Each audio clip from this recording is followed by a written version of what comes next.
भारत और इंग्लैंड के बीच खेले जा रही T20 सीरीज की अगर बात करें तो एक बड़ी दिलचस्प मोड़ पर ये सीरीज आ चुकी है। पहला मैच ड्रॉ रहा, दूसरा अनफॉर्चुनेटली भारत हार गया, लेकिन वैभव सूर्यवंशी का डेब्यू पूरी दुनिया में चर्चा का विषय बना हुआ है।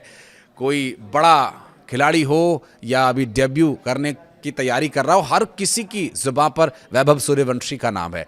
T20 डिफेंडिंग चैंपियन टीम का ये हाल, एक मैच जीतने के लाले पड़े हुए हैं। चर्चा तो सूर्यवंशी की हो रही है। सूर्यवंशी अब नैया पार लगाएगा क्योंकि धोनी का बर्थडे और भारत का T20 मैच एक ही दिन पड़ रहा है, 7 जुलाई। जहां धोनी के बर्थडे पर क्या सूर्यवंशी उन्हें जीत का तोहफा देंगे? क्योंकि आईपीएल में जिस तरह से उन्होंने डेब्यू किया था तो धोनी के साथ खेलने का मौका मिला था। आईपीएल और भारत के सबसे सीनियर खिलाड़ी महेंद्र सिंह धोनी, आईपीएल और भारत के सबसे जूनियर खिलाड़ी वैभव सूर्यवंशी, जो उस वक्त 13.5 या 14 साल के रहे होंगे। तो महेंद्र सिंह धोनी के साथ भी उन्होंने लंबा समय गुजारा है और 7 जुलाई वो तारीख है जब महेंद्र सिंह धोनी को भारत की टीम की तरफ से और वैभव सूर्यवंशी की तरफ से इस मैच को जीत करके एक तोहफे के रूप में दिया जाएगा। ऐसी उम्मीद हर भारतीय कर रहा है। हालांकि भारत को कुछ बदलाव करने होंगे, उसके बारे में भी बात करेंगे, जो भारत को जीत दिला सकते हैं और इंग्लैंड को हार। नमस्कार, मैं हूं आशीष त्रिपाठी।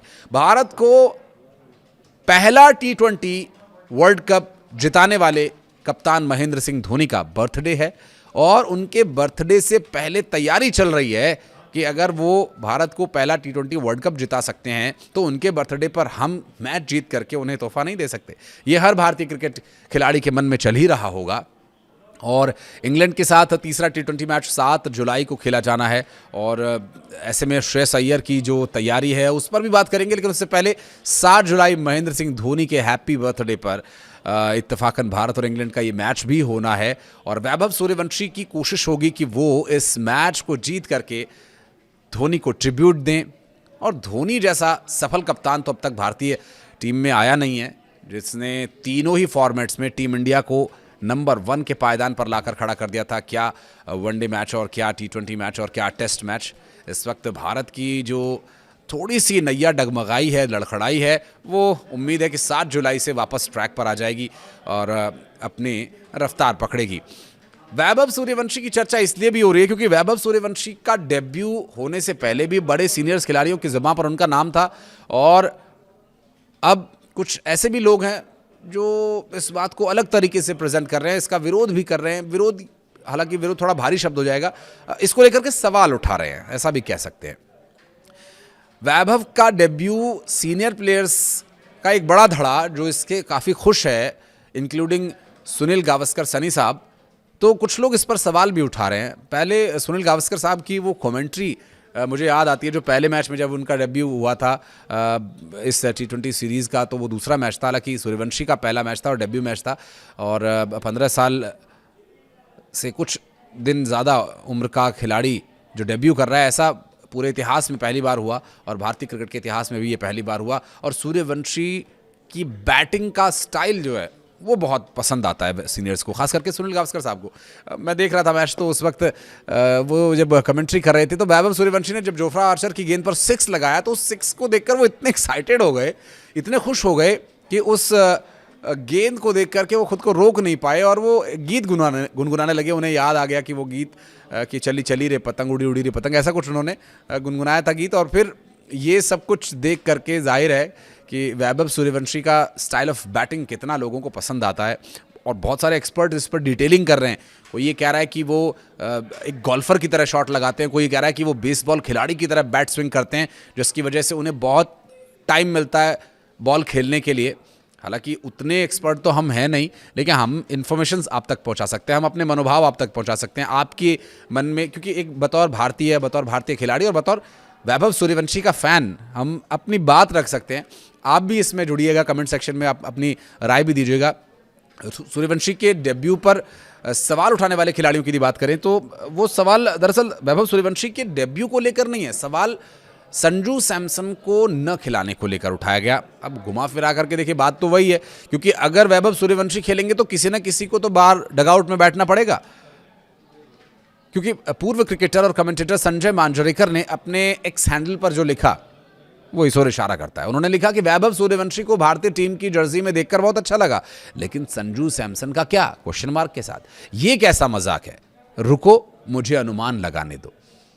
शायद संजू चोटिल है, उम्मीद करता हूं उन्हें चोट के कारण ही बाहर बिठाया गया होगा, या फिर ये सबसे अजीब चुनाव है। कोई चोट नहीं लगी है, वो सिर्फ एक उनका जेस्चर है, बताने का तरीका है। अगर आप वैभव को टीम में लाना ही चाहते थे, संजू आसानी से तीसरे नंबर पर बैटिंग कर सकता था, उन्होंने अपने पोस्ट में लिखा। भारत और इंग्लैंड के बीच खेले गए दूसरे टी20 मैच से संजू को बाहर किए जाने पर पूर्व क्रिकेटर दिनेश कार्तिक ने भी अपनी निराशा जताई।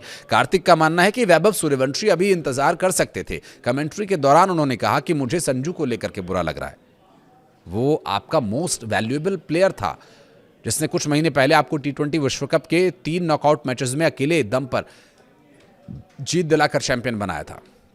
आपने उसे इसलिए बाहर कर दिया ताकि वैभव को किसी तरह से टीम में लाया जा सके।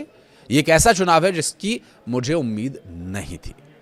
संजू सैमसन को प्लेइंग 11 से बाहर करना ये पूरी तरह से टीम मैनेजमेंट का फैसला था, लेकिन पिछली 3 पारियों को देखें तो संजू का बल्ला भी शांत ही रहा है।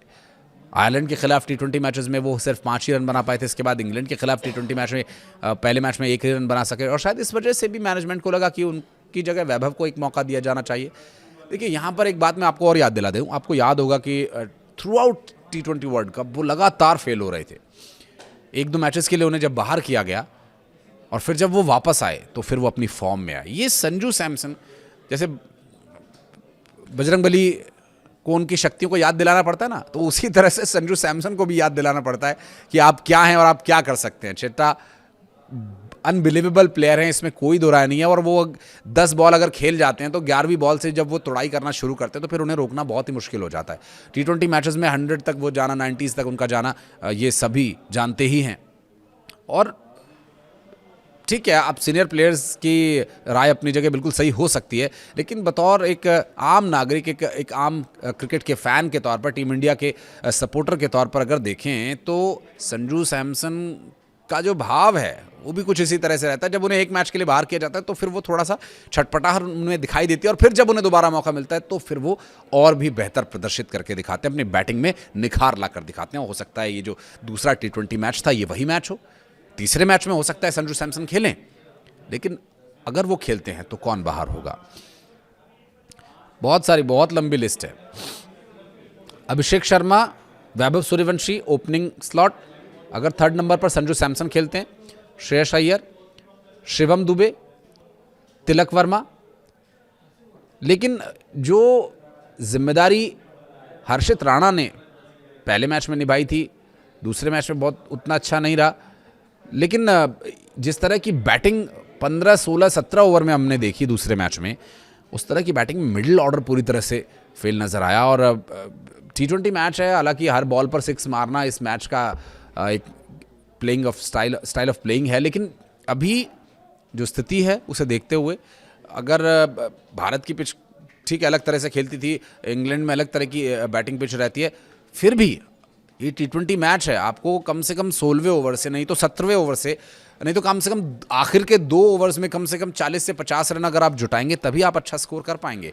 और सामने वाली टीम को आप एक चेजेबल टोटल, अगर वो इस बारे में सोच भी रहे हैं कि भाई 190 है, हम चेज कर लेंगे, कोशिश कर सकते हैं, जीत सकते, तो जाहिर है कि उसमें वो कामयाब होंगे। लेकिन अगर आप 250, 220, 230, 240 का अगर आप टोटल सामने वाली टीम के सामने रखेंगे तो उनके हौसले भी पस्त होंगे, वो कितना भी ट्राई करेंगे तो उनके लिए बहुत मुश्किल होगी।